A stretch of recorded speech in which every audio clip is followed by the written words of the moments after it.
En 1813, Querétaro era un hervidero de rumores. Entre las calles empedradas y las casonas de cantera, todos murmuraban el mismo nombre: la Viuda Negra. 8 hombres, todos sus esposos, habían muerto en circunstancias extrañas. Algunos cayeron enfermos de forma repentina. Otros, fuertes y saludables, se desplomaron en cuestión de horas. Y cada vez ella estaba allí, seria, vestida de luto, sin una lágrima. Pero lo más perturbador no era la secuencia de muertes, sino lo que dejó atrás: cartas escondidas, testamentos alterados y una fortuna que parecía crecer con cada entierro. Lo que estás a punto de escuchar no es una leyenda inventada, sino una crónica documentada en archivos judiciales de Querétaro, relatos de cronistas y registros notariales.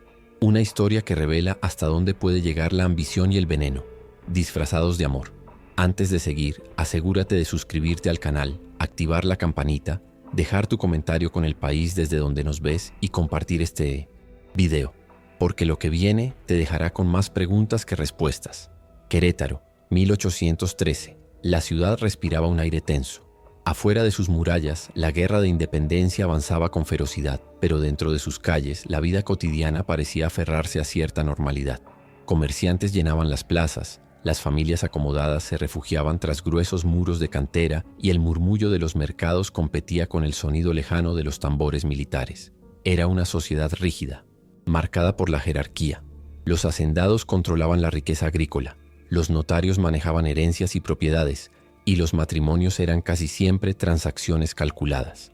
En este escenario aparece María Esperanza de la Llata, una mujer de belleza severa y carácter enigmático, nacida en una familia de comerciantes que supo ascender socialmente. Nadie imaginaba que su nombre quedaría grabado con sangre en los registros de Querétaro. Su vida parecía impecable. Conocida por su educación refinada, sabía leer y escribir, un privilegio para pocas mujeres de su época, y dominaba el arte de la conversación. Su mirada intensa, siempre fija, transmitía tanto fascinación como desconfianza. Su microobjetivo era simple a los ojos de la sociedad: asegurar su lugar entre las familias más respetadas de Querétaro. Pero pronto quedaría claro que su ambición iba más allá de los límites aceptados. Su primer matrimonio fue con don Miguel Barrenechea, un comerciante de telas con fuertes conexiones en la ciudad. La unión fue celebrada como un gran paso para la joven, y durante meses las calles comentaban sobre la pareja ideal que paseaba por las plazas principales. Sin embargo, en menos de un año, don Miguel enfermó súbitamente. Una fiebre lo consumió en pocos días, y murió rodeado de incertidumbre. Los médicos locales, incapaces de explicar la rapidez del deterioro, atribuyeron la tragedia a una calentura maligna. Lo extraño fue la reacción de María Esperanza. Vestida de luto riguroso, no mostró lágrimas ni lamentos. En el funeral, mientras las demás mujeres se deshacían en llanto, ella permanecía erguida, con una serenidad que inquietaba. Lo que más llamó la atención: apenas unas semanas después, los documentos notariales mostraban que había heredado la mayoría de los bienes de su esposo. La sociedad murmuró, pero los rumores pronto fueron silenciados cuando al año siguiente la joven viuda contrajo un nuevo matrimonio. Y así comenzó la secuencia que marcaría su nombre: un esposo tras otro, 8 en total, todos terminando bajo tierra en circunstancias extrañas. En cada caso el mismo patrón: una enfermedad repentina, síntomas violentos, muerte rápida. Y en cada caso María Esperanza se convertía en heredera, acumulando propiedades, tierras y dinero. Al principio, la ciudad lo interpretaba como una maldición que perseguía a la mujer. Pero pronto, los documentos, los testigos y los detalles ocultos en cada muerte revelarían algo mucho más oscuro: un plan calculado, un veneno silencioso y una mente obsesionada con la riqueza. Antes de continuar con las pruebas documentales y los primeros testimonios sobre la Viuda Negra, asegúrate de suscribirte, activar la campanita, comentar desde qué ciudad nos ves y compartir este video con quienes aman los misterios históricos. Después del entierro de su primer esposo, la ciudad esperaba que María Esperanza viviera un largo duelo.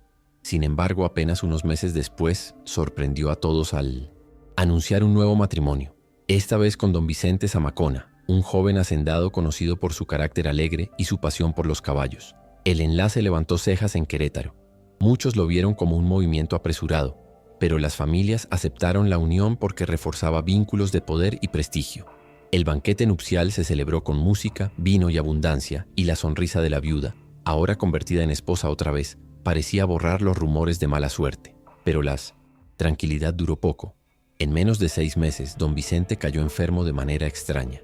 Primero fue un cansancio inexplicable, luego vómitos violentos y una sed insaciable. Los médicos, limitados en recursos, diagnosticaron cólicos miserables y recomendaron reposo. Sin embargo, su estado empeoró con rapidez alarmante. En menos de una semana, el hacendado se retorcía de dolor, con el rostro demacrado y los labios morados. Lo perturbador fue la reacción de María Esperanza.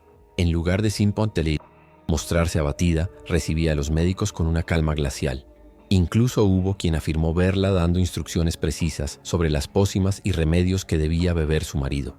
En los registros del archivo notarial se conserva el testimonio de una sirvienta.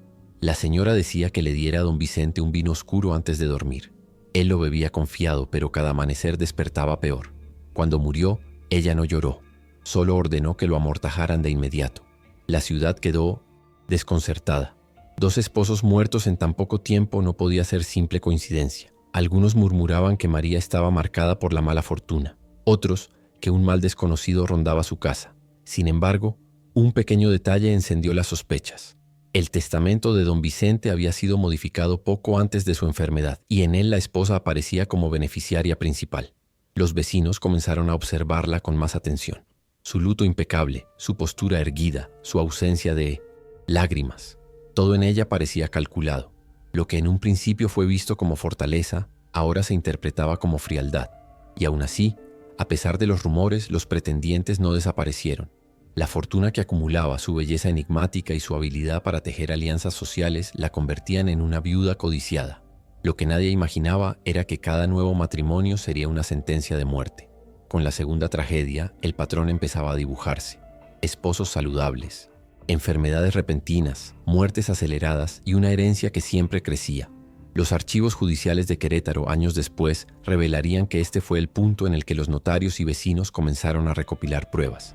Pequeños rumores, declaraciones de sirvientes y movimientos notariales se iban acumulando, como piezas de un rompecabezas que pronto expondría la verdadera naturaleza de María Esperanza. La tercera boda de María Esperanza fue para muchos un acto de audacia. Apenas habían pasado unos meses desde la muerte de don Vicente, cuando anunció su unión con don Julián Treviño, un comerciante de granos que solía viajar entre Querétaro y Guanajuato.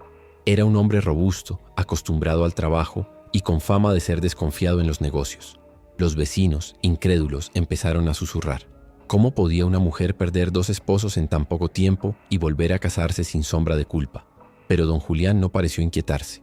Confiaba en su salud de hierro y, según decía, el destino no castiga 2 veces de la misma manera. Lo que no sabía era que estaba entrando en la misma espiral de tragedias.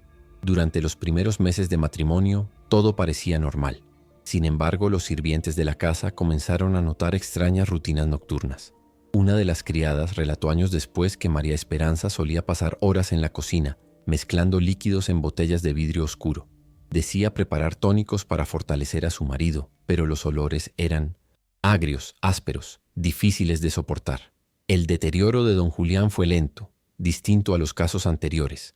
Comenzó con mareos y una tos persistente, luego dolores abdominales cada vez más intensos. Lo extraño era que cada vez que bebía los remedios preparados por su esposa, los síntomas empeoraban. En los archivos municipales de Querétaro quedó registrado el testimonio de un boticario local. La señora me pedía arsénico en pequeñas cantidades, asegurando que era para matar ratas en la bodega. No sospeché nada, hasta que vi al señor Treviño marchitarse frente a mis ojos en cuestión de semanas. Cuando don Julián murió, la explicación oficial fue una enfermedad pulmonar. Sin embargo, por primera vez, las sospechas tomaron forma en papel. Un notario registró una serie de cartas privadas que don Julián había escrito poco antes de enfermar. En ellas mencionaba su creciente desconfianza hacia su esposa. No sé qué pone en mis copas. Me observa beber como si esperara algo. He tenido sueños oscuros y al despertar el dolor no cede. Si algo me ocurre, temo que mis bienes no sigan el destino que planeaba. Estas cartas, conservadas en el Archivo Histórico de Querétaro, son consideradas las primeras pruebas documentales de un posible crimen. Lo más perturbador fue descubrir que apenas días antes de su muerte, don Julián había firmado un nuevo documento de sucesión, en el que otra vez María Esperanza figuraba como heredera casi absoluta. 3 esposos muertos, 3 herencias acumuladas, y una viuda que parecía crecer en poder e influencia a medida que su reputación se oscurecía. El caso ya no podía ocultarse bajo la explicación de coincidencias o mala fortuna. Algo más siniestro se gestaba en Querétaro, y los vecinos empezaban a comprender que estaban presenciando el nacimiento de una figura que con el tiempo sería conocida como la Viuda Negra. Cuando María Esperanza contrajo matrimonio por cuarta vez, los murmullos en Querétaro se transformaron en abierta desconfianza. Nadie podía ignorar ya el patrón. Esposos vigorosos que terminaban en ataúdes, herencias que caían como piezas de dominó en manos de la misma mujer y un luto que parecía más un uniforme que un estado de dolor. Su nueva unión fue con don Ramón Ledesma, un hombre mayor, viudo y con 3 hijos adultos. A diferencia de los anteriores, era un personaje con peso en la vida social queretana, conocido por sus inversiones en minas y por su carácter desconfiado. Muchos pensaron que, con su experiencia y astucia, él sería inmune a las desgracias que rodeaban a María Esperanza. Durante los primeros meses, don Ramón tomó precauciones, revisaba personalmente los documentos de sus bienes y evitaba firmar cambios en su testamento. Incluso se decía que nunca aceptaba bebida o comida sin que sus sirvientes probaran primero. Sin embargo, esa prudencia fue debilitándose con el tiempo. María Esperanza, con su encanto calculado, sabía cómo erosionar resistencias. Cenas íntimas, palabras, dulces, promesas de estabilidad. Una noche, tras un banquete en su propia casa, don Ramón comenzó a sentir un dolor punzante en el estómago. Lo atribuyó al exceso de comida, pero las punzadas se convirtieron en una agonía constante. En menos de una semana, su cuerpo, que hasta entonces parecía invulnerable, se transformó en una sombra de sí mismo. Lo que desató la alarma colectiva no fue solo su muerte, sino lo que ocurrió después. Los hijos de don Ramón, al revisar la documentación, descubrieron que un nuevo testamento había sido redactado semanas antes, con la letra de un escribano cercano a María Esperanza. El documento los dejaba prácticamente fuera de la herencia y otorgaba a la viuda una suma escandalosa de propiedades y dinero. Los rumores se volvieron acusaciones veladas. En las tertulias de la ciudad se hablaba abiertamente de la maldición de la viuda y de que sus maridos no morían por azar, sino por un plan frío y calculado. Algunos vecinos comenzaron a guardar copias de los testamentos y declaraciones notariales, como si presintieran que un día serían necesarios para exponer la verdad. Un testimonio recogido por un cronista local reveló la creciente paranoia de Querétaro. Las mujeres advertían a sus hermanos y primos que no se acercaran a la viuda. Los hombres, fascinados por su fortuna, no escuchaban. Y cada vez que un nuevo matrimonio se anunciaba, la ciudad entera contenía la respiración, como esperando el siguiente entierro. La cuarta muerte marcó un punto de no retorno. Lo que antes era sospecha aislada se transformó en una alarma colectiva. Querétaro ya no veía a María Esperanza como una víctima de la desgracia, sino como un peligro que caminaba entre ellos con vestido negro y una sonrisa helada. La reputación de María Esperanza ya era un secreto a voces.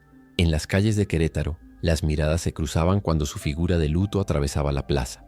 Las madres apartaban a sus hijos y los comerciantes bajaban la voz al mencionarla. Sin embargo, nada parecía detener su avance.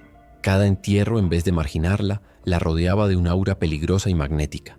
Su quinto esposo fue don Esteban Robledo, un hombre de mediana edad dedicado al comercio de metales. Nadie comprendía por qué aceptó casarse con una mujer marcada por tantas tragedias. Algunos decían que la atracción de su fortuna era más fuerte que el miedo. Otros, que la soberbia masculina lo llevó a creer que él sería la excepción. El matrimonio fue breve. Esteban enfermó a los pocos meses con síntomas conocidos: mareos, vómitos y un deterioro fulminante. La diferencia en este caso fue la velocidad.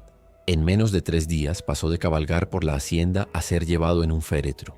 El médico que lo atendió dejó constancia en su cuaderno: no halló explicación. Jamás vi un cuerpo consumirse tan rápido. Parecía que algo quemaba sus entrañas por dentro. El funeral ya no sorprendió a nadie, pero el verdadero golpe vino con el 6º matrimonio, apenas un año después. Esta vez fue don Ignacio Garmendia, un joven viudo, apenas en sus 30 años, que heredó un pequeño viñedo. Los vecinos lo consideraban ingenuo, un hombre sin la malicia necesaria para sobrevivir en un mundo de intrigas. La boda fue discreta, casi clandestina, como si los propios protagonistas quisieran evitar la atención pública. El destino, sin embargo, se repitió. Ignacio comenzó a presentar desmayos y hemorragias internas. Lo extraño es que alcanzó a sospechar. Una carta encontrada años después en el archivo de un escribano escribió con letra temblorosa: siento que mi fuerza se me escapa.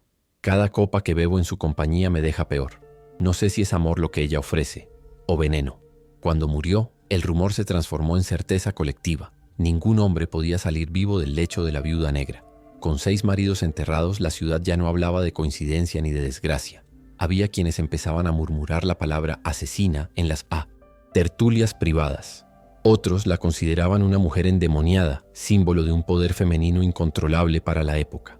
Lo cierto es que los documentos notariales confirmaban el patrón. Cada muerte una herencia. Cada herencia un escalón más en su fortuna. La figura de María Esperanza había dejado de ser simplemente la de una viuda misteriosa. Ahora era un mito vivo, temido y fascinante, una presencia que dividía a Querétaro entre quienes la repudiaban y quienes secretamente la admiraban. Por su audacia. Cuando llegó el momento del 7º matrimonio, Querétaro ya no disimulaba. Cada anuncio de boda de María Esperanza era recibido con incredulidad, casi como si se tratara de una sentencia firmada de antemano. Aún así, siempre había un hombre dispuesto a arriesgarse, cegado por la mezcla de belleza, fortuna y la extraña atracción que ejercía aquella mujer. El 7º fue don Pedro Arismendi, un abogado joven con aspiraciones políticas.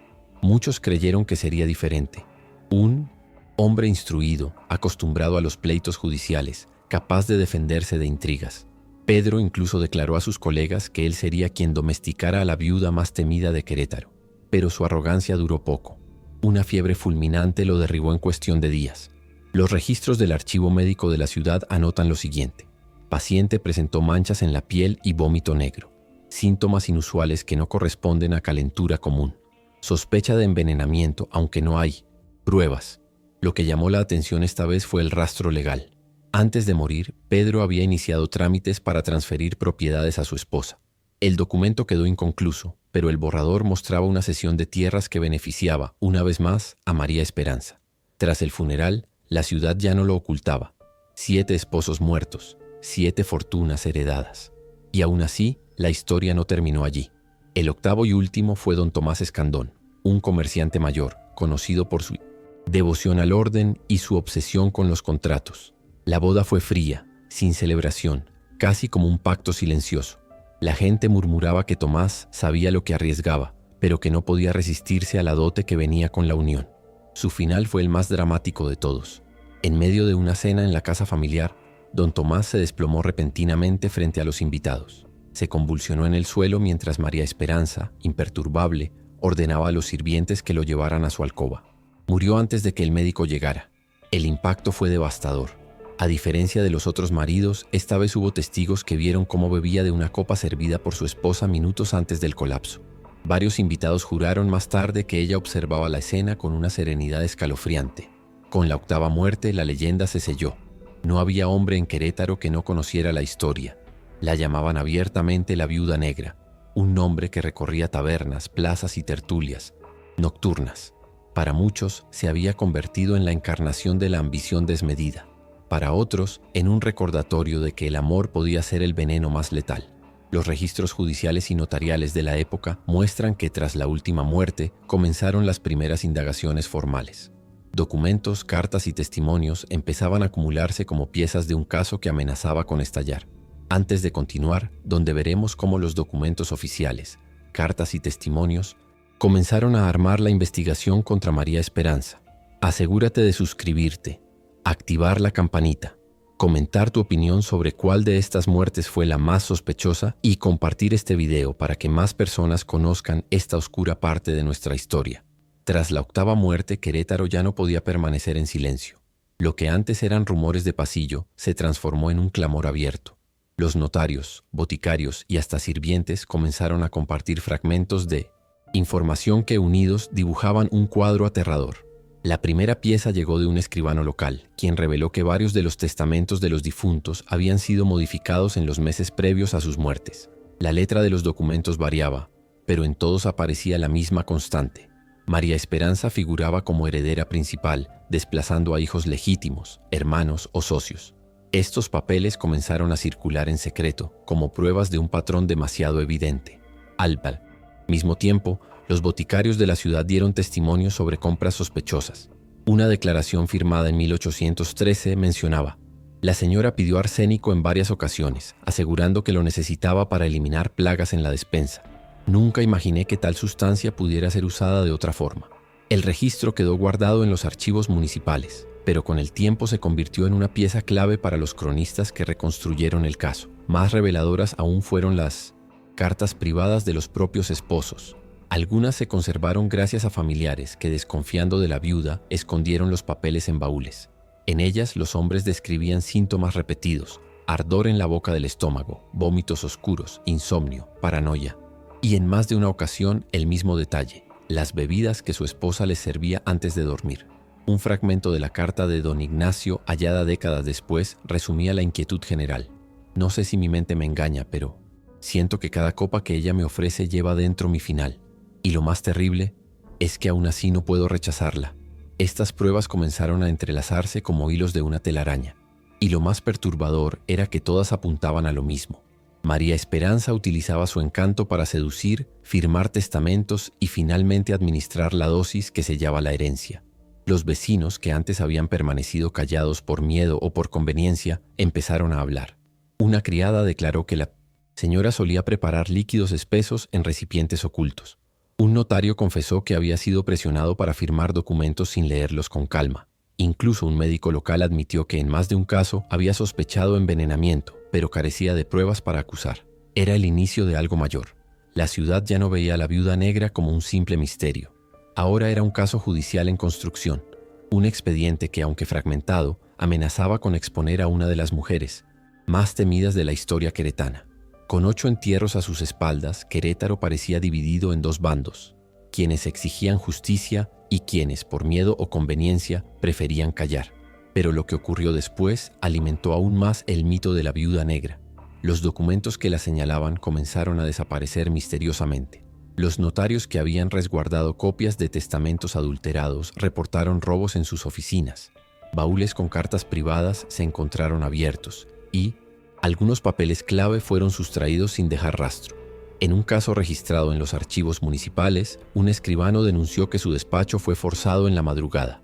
Lo único que faltaba eran los documentos relacionados con la sucesión de don Julián Treviño. La teoría que circulaba en los corrillos era clara. Alguien con poder estaba protegiendo a María Esperanza. Tal vez era su fortuna que le permitía comprar silencios, o quizá la influencia de ciertas familias que no querían ver expuesta la conexión con sus negocios. Un cronista de la época, Juan Nepomuceno Frías, dejó escrita una frase que resume el ambiente de entonces. Los papeles se desvanecían como si los tragara la tierra, pero el miedo en las miradas confirmaba que la verdad seguía viva en los labios de muchos. Mientras tanto, la propia María Esperanza se mostraba más desafiante que nunca. Asistía a tertulias vestida de luto impecable, con joyas que pertenecieron a distintos esposos, y respondía con una sonrisa enigmática a quienes la observaban con recelo. Su silencio era su mejor arma. Nunca negaba, nunca confirmaba, simplemente dejaba que el rumor creciera. Pero la tensión aumentó cuando algunos testigos clave desaparecieron o se retractaron. Una sirvienta que había declarado sobre las extrañas pócimas fue encontrada muerta en un camino cercano, oficialmente víctima de bandidos. Otro criado, que aseguró haber visto a su patrón vomitando tras beber un vino servido por María, juró luego ante las autoridades que había confundido los hechos. Los rumores de una conspiración local crecieron. ¿Estaba la ciudad entera protegiendo a la viuda, o era ella quien con dinero y amenazas mantenía el silencio forzado? Lo cierto es que con cada testimonio perdido, la investigación se debilitaba. Lo que parecía un caso sólido comenzaba a resquebrajarse. Aún así, la memoria colectiva se mantenía alerta. La gente repetía los nombres de los esposos caídos, contaba los detalles de las muertes y advertía a los jóvenes que se mantuvieran lejos de aquella mujer. Los papeles desaparecían, pero el mito se hacía más fuerte, y esa combinación de vacío legal y memoria popular fue lo que convirtió a María Esperanza en una figura indestructible dentro del imaginario queretano, una viuda intocable, protegida por las sombras de su fortuna. La desaparición de documentos no detuvo del todo a los queretanos. Al contrario, muchos comenzaron a resguardar pruebas en secreto, temiendo que la influencia de María Esperanza acabara con cualquier intento oficial de investigarla. Lo que nació como un murmullo se transformó en una red clandestina de testigos y papeles ocultos. Un grupo de vecinos organizó reuniones discretas en casas apartadas, donde recopilaban lo que quedaba: copias incompletas de testamentos, cartas escondidas en cofres, declaraciones de sirvientes que juraban hablar bajo anonimato. Se trataba de una especie de archivo paralelo, construido en la sombra, lejos de notarios y escribanos corruptibles. Entre estas pruebas apareció un hallazgo perturbador, un cuaderno pequeño con anotaciones en letra femenina. No se sabe con certeza si pertenecía a María Esperanza, pero en él se describían mezclas de líquidos, dosis medidas en gotas y resultados sobre efectos inmediatos. El cuaderno fue escondido en la bodega de un comerciante y años después llegaría a manos de un cronista que lo transcribió parcialmente. 3 gotas bastan para fatiga, 5 para vómito, 7, aseguran la conclusión sin retorno. Aunque nunca pudo confirmarse la autoría, el simple rumor de su existencia reforzó la idea de que la viuda negra actuaba con cálculo frío, casi científico. El giro inesperado llegó cuando una de las familias afectadas decidió actuar por su cuenta. Los hijos de don Ramón Ledesma, el cuarto esposo, contrataron a un escribano de Guanajuato para revisar los documentos que quedaban. Fue él quien descubrió que varios testamentos presentaban la misma firma del finto esposint, notario, pero en horarios imposibles, registrados en días en que se encontraba fuera de la ciudad. Era una falsificación cuidadosamente disfrazada. La revelación encendió la chispa de la sospecha. Había una red de cómplices detrás de María Esperanza, tal vez escribanos, boticarios o funcionarios locales que a cambio de dinero la ayudaban a legitimar sus herencias. Lo más inquietante es que estos hallazgos nunca llegaron a un juicio abierto. Los papeles guardados en secreto circularon solo en Milon-Oyens, copias, transmitidos de mano en mano, y terminaron décadas después en archivos dispersos. Pero en aquel momento alimentaron un sentimiento de impotencia. Todos sabían la verdad. Nadie podía probarla en los tribunales. La investigación había cambiado de rumbo. Ya no se trataba solo de demostrar la culpabilidad de una mujer, sino de desenredar una telaraña de intereses donde el veneno era apenas una parte de la ecuación. El mito de la viuda negra se consolidaba no solo por las muertes, sino por la certeza de que de alguna manera siempre lograba escapar. Tras la muerte de su octavo esposo y con las pruebas dispersas en manos privadas, María Esperanza dejó de ser vista como una simple viuda sospechosa. En Querétaro, su nombre se convirtió en un símbolo de miedo, poder y fascinación. La viuda negra ya no era solo una mujer, era un mito vivo. Los vecinos la observaban atravesar las plazas con paso firme, siempre vestida de luto impecable, con abanico negro y joyas heredadas de sus difuntos maridos. Lo perturbador no era solo su presencia, sino la reacción que provocaba. Un silencio inmediato, como si todos contuvieran la respiración. Las familias acomodadas la evitaban, pero al mismo tiempo la invitaban a sus tertulias, temerosas de enemistarse con ella. Los comerciantes hacían negocios con cautela, conscientes de que su fortuna le otorgaba influencia. Incluso algunos jóvenes la cortejaban en secreto, convencidos de que podían ser ellos quienes rompieran la maldición. Lo más inquietante era cómo su figura dividía opiniones. Para muchos era la representación del mal absoluto, una asesina calculadora que había destruido a 8 hombres por pura ambición. Para otros, especialmente mujeres de clases bajas, se convirtió en una especie de figura clandestina de poder. Una mujer que en un mundo dominado por hombres había logrado someterlos y quedarse con todo. En las calles circulaban relatos contradictorios. Algunos juraban haber visto a María Esperanza sonreír frente a los féretros, como si celebrara en silencio. Otros afirmaban que su mirada estaba vacía, como si cargara con un peso invisible. Había quienes aseguraban que los maridos murieron por enfermedad y que el apodo de viuda negra no era más que una construcción de la envidia y el miedo. Lo cierto es que nunca fue juzgada formalmente. Ninguna autoridad se atrevió a abrir un proceso oficial en su contra. Los testigos se retractaban, los documentos desaparecían y los rumores de sobornos crecían. Era intocable. Un cronista anónimo escribió en 1814: en Querétaro no hay mayor sombra que la de María Esperanza. Los hombres caen, pero ella permanece. Y lo más terrible no es lo que ha hecho, sino lo que podría volver a hacer. Con el tiempo su sola presencia era suficiente para desatar el silencio. Las familias instruían a sus hijas a no mencionar su nombre en voz alta. Los hombres evitaban cruzar miradas con ella en las calles. Y sin embargo su figura seguía orbitando en los círculos sociales más altos, como si la muerte que dejaba a su paso fuese un precio que la ciudad había decidido aceptar. Así, Querétaro quedó bajo la sombra de la viuda negra, un fantasma de carne y hueso que nunca fue castigado, pero cuya leyenda crecía con cada historia susurrada en la penumbra. Cuando los hechos directos comenzaron a diluirse entre silencios y documentos extraviados, la historia de María Esperanza sobrevivió gracias a quienes se dedicaron a escribir lo que la ciudad murmuraba en voz baja. Los cronistas fueron los que moldearon su leyenda. En Querétaro, las tertulias privadas eran el terreno fértil donde se repetían detalles, algunos ciertos, otros exagerados. Los cronistas tomaban esos fragmentos y los transformaban en relatos escritos, a veces cercanos al periodismo, otras al rumor literario. Uno de ellos, Juan Nepomuceno Frías, redactó en 1816 un cuaderno de notas donde describía a la viuda como una mujer que llevaba el veneno en la sonrisa y la muerte en las manos. Otro, menos duro, afirmaba que todo era producto de coincidencias trágicas y que la fama de asesina era más una construcción social que un hecho comprobado. Lo cierto es que con cada pluma la historia se expandía. Los números eran irresistibles. 8 maridos muertos, 8 fortunas acumuladas. Una cifra redonda, escalofriante, imposible de ignorar. Las versiones empezaron a variar. Algunos cronistas aseguraban que guardaba frascos con líquidos oscuros en compartimentos secretos de su casa. Otros decían que sus maridos murieron sin una sola prueba en contra, víctimas de enfermedades mal comprendidas por los médicos de la época.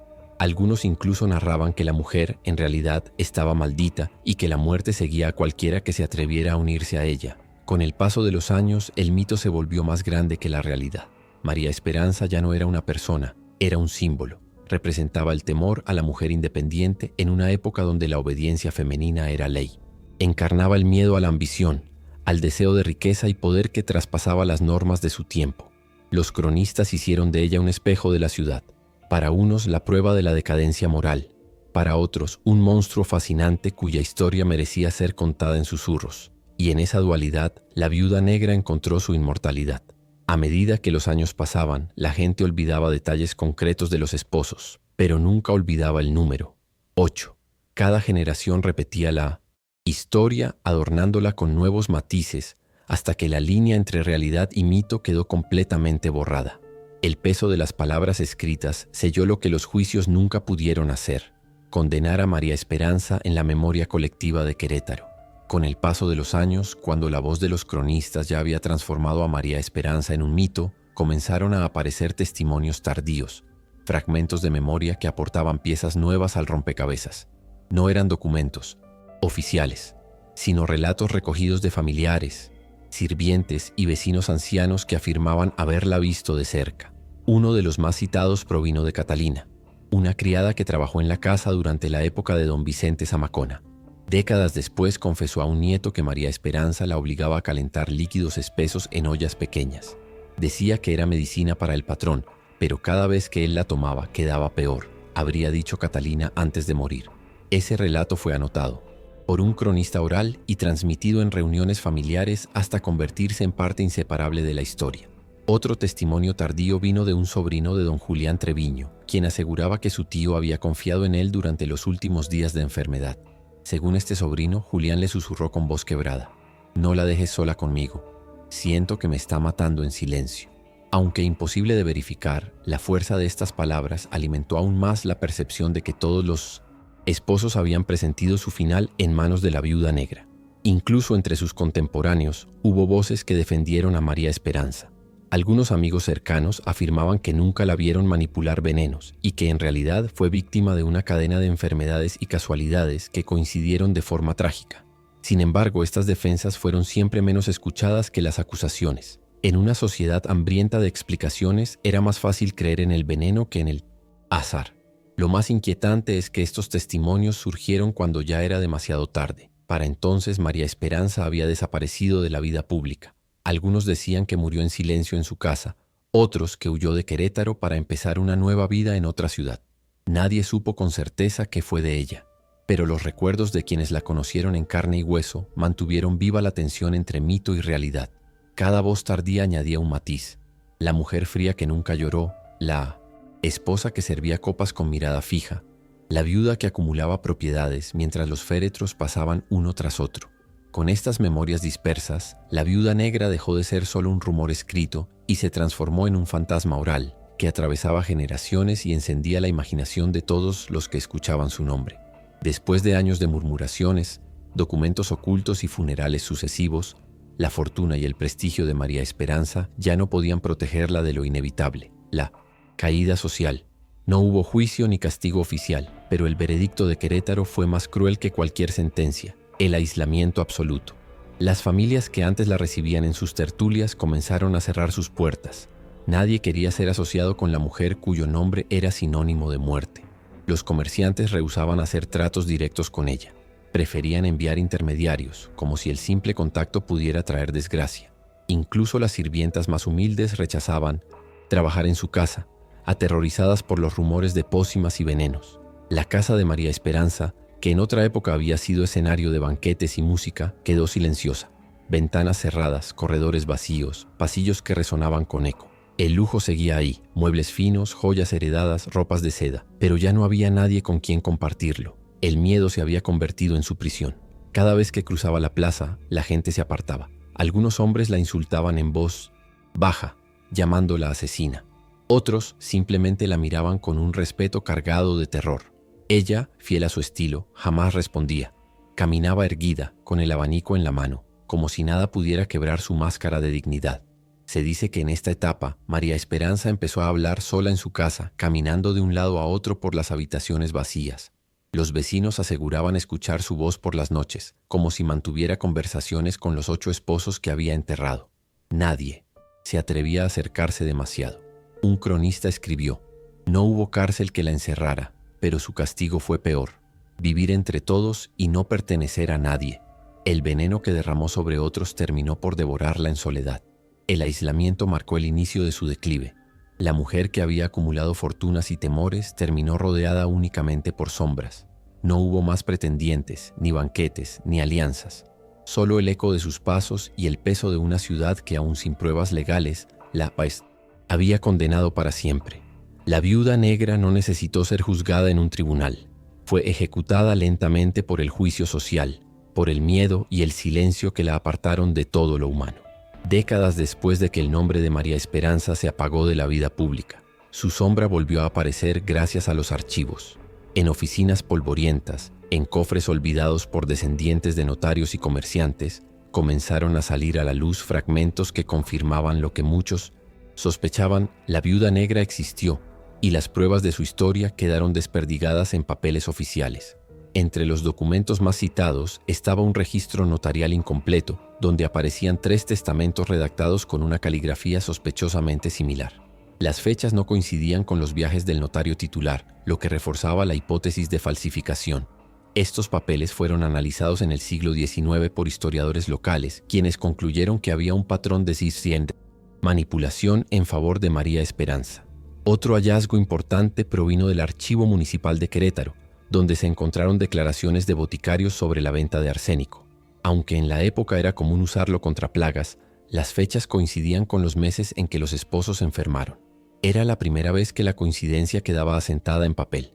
Más inquietante aún fueron las cartas privadas que aparecieron en colecciones familiares. En ellas, varios de los maridos describían síntomas idénticos: vómito oscuro, debilidad repentina, dolores ardientes en el estómago. La repetición de estas descripciones hizo que los cronistas posteriores confirmaran lo que la gente había repetido en susurros: los hombres habían sido envenenados poco a poco.